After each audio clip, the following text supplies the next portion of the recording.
Catholic ఎలా ఏర్పడిందంటే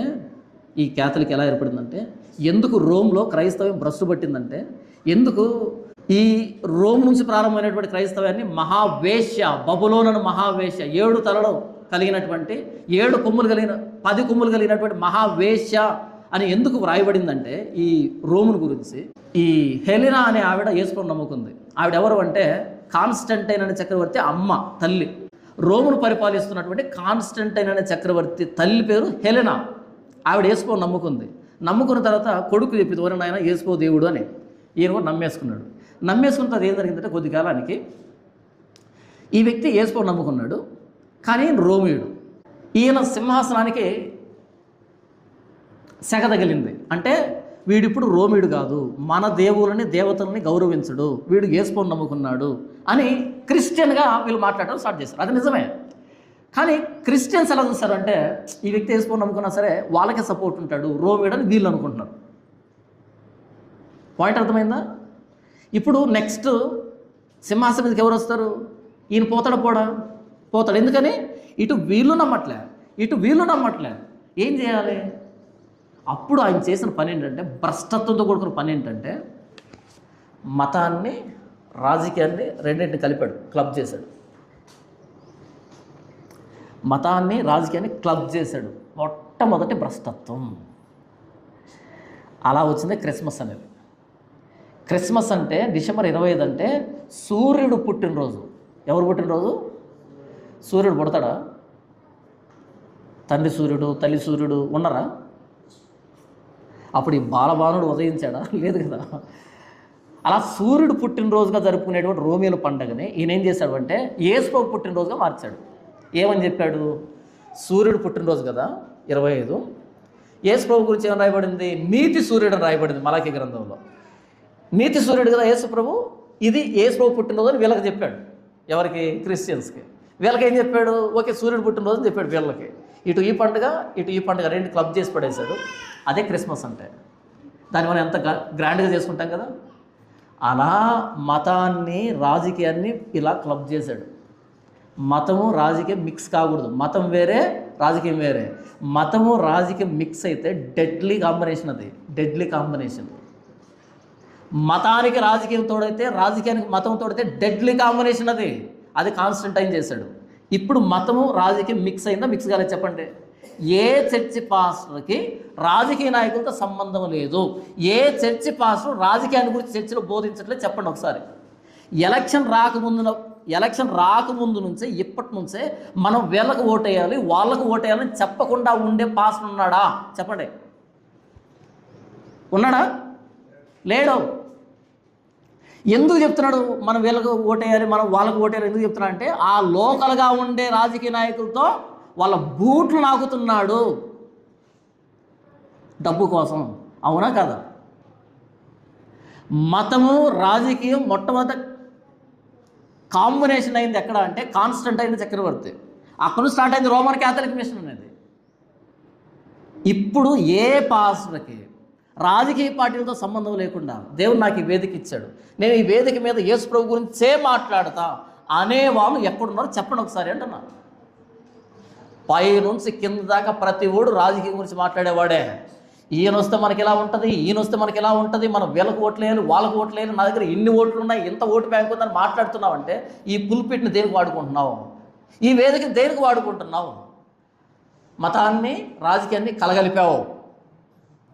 నీకు లోకల్గా ఉండేటువంటి ఎమ్మెల్యేనో ఎంపీగో ఊడిగం చేస్తున్నావు, వాళ్ళ బూట్లు నాకుతున్నావు, వాళ్ళ దగ్గర డబ్బు తీసుకున్నావు, వాళ్ళకి చెంచాగిరి చేస్తున్నావు. నీ మీద వచ్చే కేసులను వాళ్ళు మాఫీ చేస్తారు, వాళ్ళకు పడాల్సిన ఓట్లు నువ్వు ఇస్తున్నావు, వాళ్ళతో సహజీవనం చేస్తున్నావు, వాళ్ళతో వ్యభిచారం చేస్తున్నావు. కాదా? ప్రో క్యాథలిక్ మిషన్ కదా ఇది? ఆధ్యాత్మిక వ్యభిచారం కాదా ఇది? రాజకీయ నాయకులకి ఈ వేదిక మీద ఏం పని? అక్కడ కూర్చొని వినొచ్చు వాళ్ళు, ఇక్కడేం పని? ఎందుకు వస్తున్నారు? స్పెషల్ కేసులకి ఎందుకు వస్తున్నారు వాళ్ళు ఎందుకు మాట్లాడుతున్నారు అక్కడ? వాళ్ళు వచ్చేప్పుడు ఎందుకు క్రౌడ్ పెరుగుతున్నారు? వాళ్ళు వచ్చి మాట్లాడుతుంటే కేకలు ఎందుకు వేస్తున్నావు? ఏమర్థమైంది నీకు అసలు? ప్రో క్యాథలిక్ మిషన్ ఈరోజు ప్రొటెస్టెంట్గా లేరు, ఆర్సీఎంగా లేరు, మధ్యలో ప్రో క్యాథలిక్ మిషన్ అచ్చంగా యాజ్ ఇట్ కవల పిల్లలు ఉన్నట్టుగా బిహేవ్ చేస్తున్నాం ఇక్కడ మనం. అందుకన్నాడు ప్రకటన గ్రంథం 17వ అధ్యాయంలో మహావేశ్య. ఆ మహావేశ్య అంట పరిశుద్ధుల రక్తం చేత, యేసు హతసాక్షుల రక్తం చేత మత్తిల్లిపోయిందంట. పొర్రపాటున ఇలాంటి వాళ్ళ గురించి మాట్లాడితే వాళ్ళ మీద దాడులు, కేసులు, గొడవలు, అల్లర్లు. అచ్చంగా వాళ్ళు ఎలా బిహేవ్ చేస్తున్నారో ప్రకటన గ్రంథం 17వ అధ్యాయంలో ఎలాంటి మాటలు రాయబడ్డాయో అవే లక్షణాలు ఈరోజు మనకు క్రైస్తవులో కనబడుతున్నాయి. మనం యేసుక్రీస్తు హతసాక్షులుగా ఉండాలి, కానీ హతసాక్షుల మరణం మీద కట్టబడినటువంటి ఈ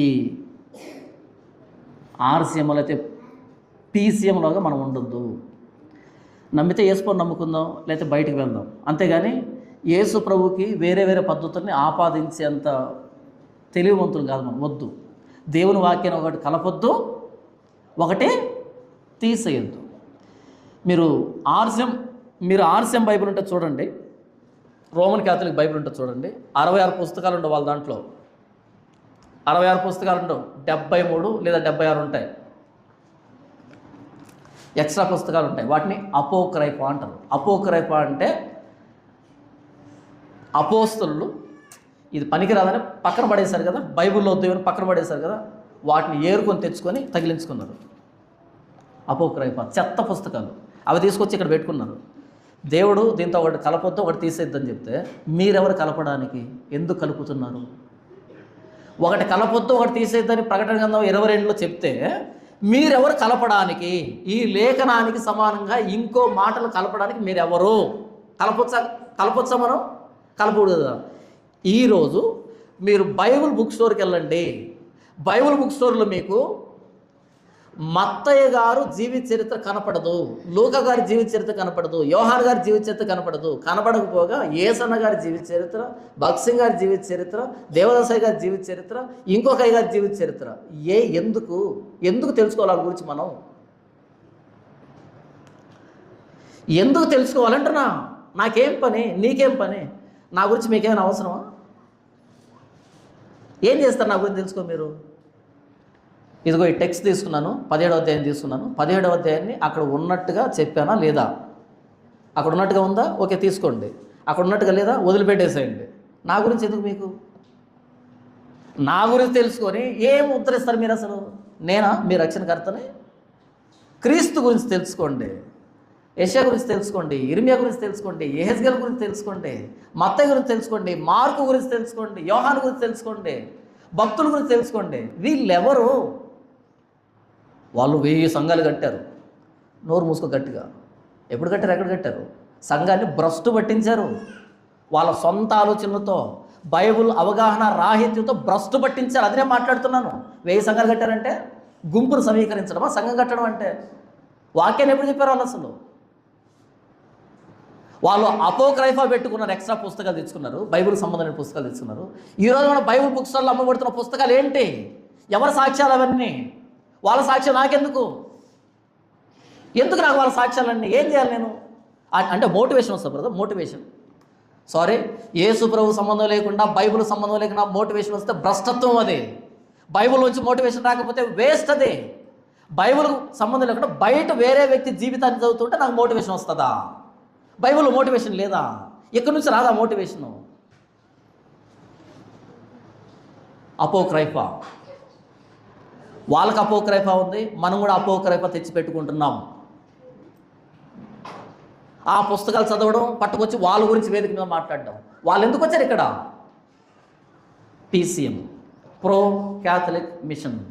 ఎందుకు మాట మాట్లాడుతున్నానంటే, ఈరోజు గుడ్ ఫ్రైడే అంటున్నాం కదా. ఎవరు గుడ్ ఫ్రైడే? ఎవరు చెప్పారు? అపోస్తలులు చెప్పారా? యేసు చెప్పాడా? మరియమ్మ ఏమన్నా చేసిందా? లేదే. మనకెక్కడి నుంచి వచ్చింది గుడ్ ఫ్రైడే? మనకెక్కడి నుంచి వస్తుంది ఈస్టర్? మనకెక్కడి నుంచి వచ్చింది క్రిస్మస్? వాళ్ళు ఏం చేశారో యాజ్ ఇట్ ఈస్గా కాపీ కొడుతున్నాం ఇక్కడ. ప్రో క్యాథలిక్ మిషన్ అంటారు దీన్ని. అయితే దేవుడు మనల్ని ప్రేమించి ఇలాంటి భ్రష్టత్వం నుంచి బయటకు తీసుకుని వచ్చి అపోస్తలుల బోధ ఎందును, సహవాసమందును, రొట్టె విరుచుటేందును, ప్రార్థన చేయటేందును ఎడతెగక ఉండేటట్టుగా నిజంగా అపోస్తలుల బోధలోకి దేవుడు మనం తీసుకుని వచ్చాడు, మనల్ని ప్రేమించాడు. కాబట్టి నిజమైన ప్రొటెస్టెంట్గా మనల్ని బ్రతకడానికి అబద్ధం మీద పోరాటం చేయండి. వాక్యం ప్రకటించు, సమయమందు అసమయమందు వాక్యాన్ని ప్రకటించు, సంపూర్ణమైన దీర్ఘశాంతంతో ఉపదేశించు, ఖండించు, గద్దించు, బుద్ధి చెప్పుచు ఉండు.